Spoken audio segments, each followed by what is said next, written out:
Making company in Waynesboro is helping up-and-coming winemakers get their start in an industry that can be quite overwhelming to break into. Jacob Phillips takes us to Commonwealth Crush.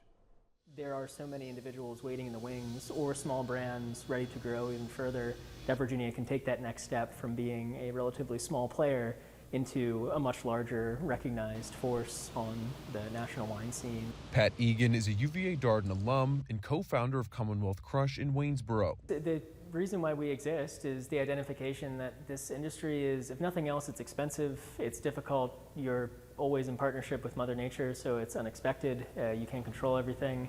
And all of that boils down to just a high barrier to entry. Egan says for many up-and-coming winemakers, the startup costs can begin to add up quickly. In very simple terms, stainless steel tanks, oak barrels, grape presses, all of the nuts and bolts of winemaking.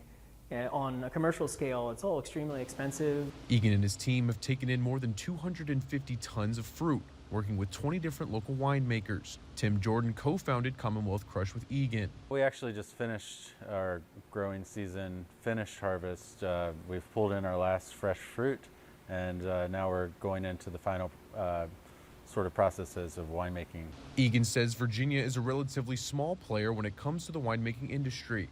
He wants to change that. We are so personally passionate about the trajectory of Virginia wine, and even if in some small way help contribute more speed to that, or more growth to that, or more future positive potential in whatever form that takes, we want this facility to be a platform for it. In Waynesboro, Jacob Phillips, 29 News.